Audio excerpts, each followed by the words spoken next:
Hello everyone, welcome back to my YouTube channel. I hope you all are doing well. So today's my topic is about the courses after graduation. अगर आपने India में graduation की है और उसके बाद आप कनाडा आना चाहते हो तो उसके लिए कौन कौन से आपके पास ऑप्शंस हैं। अगर मैं खुद की बात करूं तो मैंने भी इंडिया से ग्रेजुएशन की है। मैंने बीएससी नॉन मेडिकल 3 साल की डिग्री है वो मैंने इंडिया में की है और जो मेरा स्ट्रीम है वो नॉन मेडिकल है और ये मेरा एक तरह से गुड लक है कि मैंने मैथ्स स्टडी किया अपनी डिग्री में, जिसकी वजह से मेरे पास बहुत ज़्यादा ऑप्शन थी। मैं आपको एक बात बताती हूँ सिंपली, अगर आपने अपनी डिग्री में मैथ सब्जेक्ट स्टडी किया है या इकोनॉमिक्स स्टडी किया है तो आपके पास ऑप्शंस ज़्यादा होती हैं, बिकॉज़ मैथ्स का जो स्कोप है वो कनाडा में भी बहुत है। तो इसीलिए जो मैंने कोर्सेज़ लिए थे आफ्टर डिग्री, मैंने 1+1 कोर्स लिया, मतलब मैंने एक साल के 2 कोर्स लिए। तो मैंने इंडिया में लिया था प्रोसेस क्वालिटी इंजीनियरिंग और मैंने कनाडा में आके जो सेकंड कोर्स चूज़ किया वो किया था प्रोजेक्ट मैनेजमेंट। अब जैसे मैंने आपको बोला है कि मेरा नॉन मेडिकल स्ट्रीम है और मैंने मैथ्स स्टडी किया था, तो अगर हमने मैथ्स किया है डिग्री में तो हमारे पास इंजीनियरिंग कोर्सेज़ की बहुत ज़्यादा ऑप्शंस होती है, इसीलिए मुझे प्रोसेस क्वालिटी इंजीनियरिंग कोर्स मिला था। और एक बात और, अब मेरी जो स्टडी है वो कंप्लीट हो चुकी है। मैंने अपनी स्टडी दोनों कोर्सेज़ कर ली और जो मेरी परसेंटेज वगैरह मार्क्स वगैरह सब अच्छे आ गए और अभी मैंने वर्क परमिट अप्लाई किया है अभी रिसेंटली। तो ओके, अब हम करते हैं वीडियो को आगे स्टार्ट। तो जैसे कि अब हम बात करें, मैं सबसे पहले बात करूँगी आर्ट्स स्ट्रीम वालों की, जैसे कि बैचलर ऑफ आर्ट्स जो करते हैं।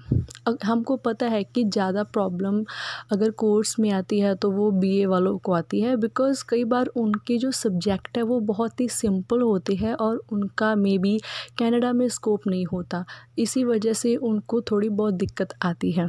तो इसीलिए ये बात बहुत इम्पॉर्टेंट है कि अगर आपने बीए में इंग्लिश, इकोनॉमिक्स और मैथ्स लिया है तो थोड़ा इजी हो जाता है आपके पास। अगर आपने पॉलिटिक्स वगैरह लिया है फिर भी कोई ना कोई कोर्स आपको मिल जाता है, बट अगर आपके बहुत ही ज़्यादा सिंपल सब्जेक्ट है तो थोड़ी बहुत प्रॉब्लम हो सकती है। अब मैं आपको एग्जांपल्स बता रही हूँ जो आप अपने बीए के बाद अगर कोई भी कोर्स चूज़ करना चाहते हो तो कौन कौन से हो सकते हैं।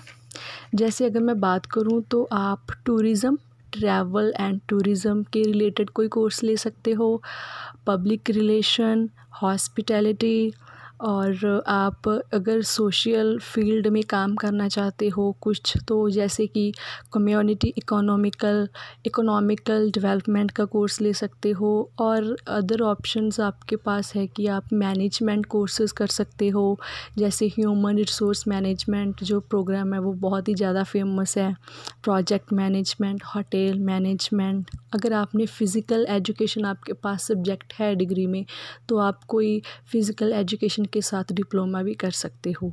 तो ये मैंने आपको मेन ऑप्शंस बताई है, because it's difficult for me as well कि मैं आपको सारी ऑप्शंस बता दूँ। तो ये मेन आइडिया मैंने आपको बताया है। अब अगर हम बात करें आफ्टर कॉमर्स की, कि जिन स्टूडेंट्स ने बीकॉम किया है, बीबीए की है, तो उनके पास कौन कौन से ऑप्शंस है। कॉमर्स वाले स्टूडेंट्स के पास ऑप्शंस बहुत होती है, बिकॉज़ उन्होंने मैथ भी किया होता है और इकोनॉमिक्स भी। मैथ प्लस इकोनॉमिक्स का जो कॉम्बिनेशन है वो काफ़ी ज़्यादा हेल्प करता है अच्छे कोर्सेज़ में। तो अगर हम बात करें कॉमर्स वाले स्टूडेंट्स की, तो जैसे ग्लोबल बिजनेस मैनेजमेंट जो प्रोग्राम है, बहुत सारे स्टूडेंट्स कनाडा में ये प्रोग्राम लेते हैं, क्योंकि इसका स्कोप भी है, इसमें जॉब्स भी मिल जाती है। और अगर हम बात करें supply chain management, project management एक ऐसा कोर्स है जो मोस्टली ऑप्शन में आ ही जाता है, और event management, human resource management. तो ये सारे जो कोर्सेज़ है, आप अगर आपने बीकॉम वगैरह की है तो उसके बाद आप ले सकते हो। अगर आपने कंप्यूटर वगैरह सब्जेक्ट भी स्टडी किया है तो आप कंप्यूटर के साथ रिलेटेड भी कोर्स ले सकते हो। मतलब आपकी ग्रेजुएशन में जो जो सब्जेक्ट आए हैं, जो जो सब्जेक्ट आपने ज़्यादा स्टडी किए हैं, उसके साथ रिलेटेड कोई भी कोर्स आप ले सकते हो। नेक्स्ट अगर हम बात करें नॉन मेडिकल स्ट्रीम की, जिन जिन बच्चों ने नॉन मेडिकल के बाद इंजीनियरिंग की है, बीटेक की है या फिर बीएससी नॉन मेडिकल की है, जैसे मैंने बीएससी नॉन मेडिकल की है, उनके पास कौन कौन सी ऑप्शंस है।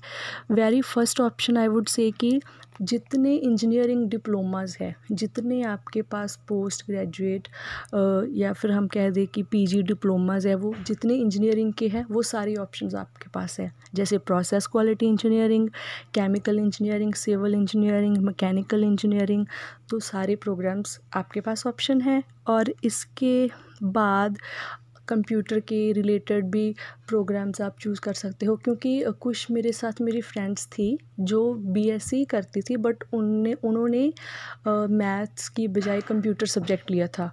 अब मुझे उस डिग्री का नेम नहीं याद प्रॉपर। तो अगर आपने बीएससी में कंप्यूटर किया है तो आपके पास जितने कंप्यूटर के प्रोग्राम्स हैं आप वो भी चूज़ कर सकते हो। और other option information technology, IT field का वही बात आ गई। अगर आपने मैथ्स किया है या फिर कंप्यूटर किया है तो आपके पास आईटी में भी काफ़ी सारी ऑप्शंस है। बीटेक वगैरह अगर आपने की है तो आप वेब डिज़ाइनिंग के कोर्सेज भी कर सकते हो।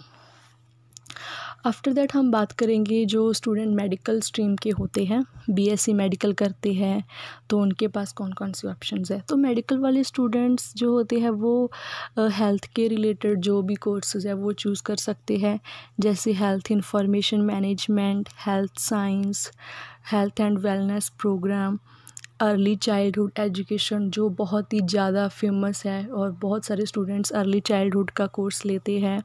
तो आप फूड के रिलेटेड कोर्सेज ले सकते हो, जैसे food safety, food quality, food assurance, काफ़ी सारे कोर्सेज होते हैं फूड के भी।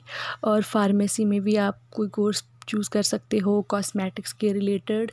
और एक और भी कैटेगरी आती है, कुछ बच्चे मेडिकल के बाद बीएससी एग्रीकल्चर करते हैं, तो एग्रीकल्चर के भी बहुत ज़्यादा आपके पास ऑप्शंस हैं, जैसे plant science, forestry, food science technology, agriculture economics, agriculture science, animals के रिलेटेड भी आप कोई कोर्स कर सकते हो, एनिमल साइंस।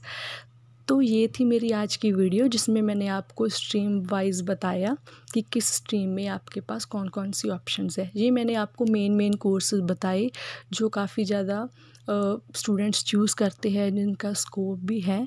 तो अगर मेरी आपको ये आज की वीडियो अच्छी लगी हो तो प्लीज़ मेरी वीडियो को लाइक करना और कमेंट करना अगर कोई क्वेश्चन हो। So thank you so much for watching this video. Have a wonderful day.